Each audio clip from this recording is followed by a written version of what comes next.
tell me what happened after you lost everything, digging in the daughter's piggy bank. Where did you go from there? What was the timeline? Did you start a part-time job just to make ends meet?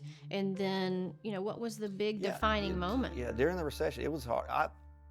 Confidently, I thought I could do it myself. So I thought, well, I'll get me a job somewhere and quick, It took 1.5 years before I got anything, until finally I was like, I'll take whatever. I did file for unemployment for a couple of weeks, and that just felt bad, just getting money from the government. And it's like, I know I put into it for over the years, but it doesn't matter. I don't want handouts. So got a job at a fitness studio or a gym and making smoothies, and $10 an hour, making about $200 a week is part-time. But so from there I ended up getting a normal job. Well, I guess that's normal, but like a full-time job with benefits, and came up with an idea. I think it was divine that it came up with it, and it was a software that we used, and later on developed into a very large business. We were able to sell it to a Fortune 500 company, and it allowed us, me and us, to retire. So was thinking, why can't I play and have fun for the Lord? During retirement, I started listening to your podcast, which are really good. I listened to them before. He finally started listening to my podcast, guys. Yeah. After he was retired. I always listened, but it was always here. Remember I said 18 inches. They were always listened from here. It's like, oh, that was really good, sweetie. You did great. That was really good, because you're really good at what you do. Well, thank you. And so I was sitting around one day listening to it, and I thought, people have to hear this.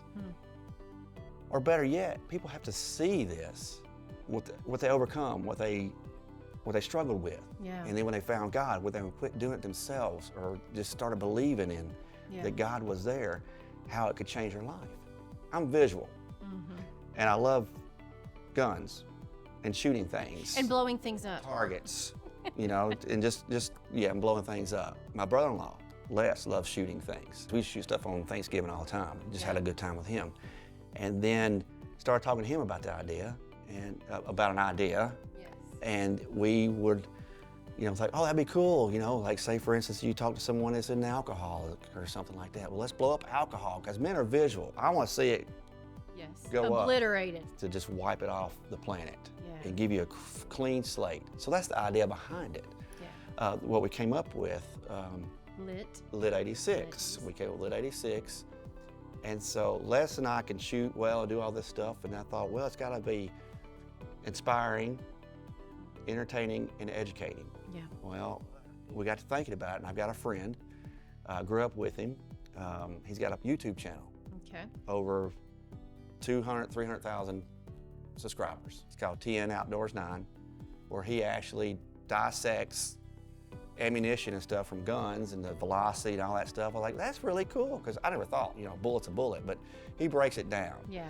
So we all got together and said, hey, let's make this a show on Christian television. I'm strolling around and I see somebody blowing up a keg of alcohol or whatever. That's really cool. Yeah. Why are you doing that? Yeah. And then you go to the story. We pull your podcast and your guests into the story. And then we get rid of what their LIT86 moment, we'll say. LIT86 moment. Yeah, either the time where they rediscover they needed Christ to pull them through it. Yeah. That moment in time where they think, wait a minute, I'm at my bottom, I've got to just get rid of this. Yeah. And I'm raising my hand up to Jesus and saying, hey, please help me. Yeah. And it doesn't have to be a complicated prayer. It could be like, hey God, if you're real, if you're out there, I'm a mess, and I need some help. Yeah, and you can't just say it. Yeah. It's not oobadoo, it's yeah. You gotta feel it and feel the Lord and welcome into your heart. Yeah, invite him, yeah. He's a gentleman. He's not gonna go where he's not welcome. Yeah. I thought it was very important for people to hear the vision of LIT86. And I think it's gonna be cool to see what the team has in store for your LIT86 moment. Yeah, I'm interested too. I'm gonna make that up myself. We'll see how that turns out. If you would like to hear more of Kevin's story, you can actually check him out on season 10, episode 96 of Everyone Has a Voice.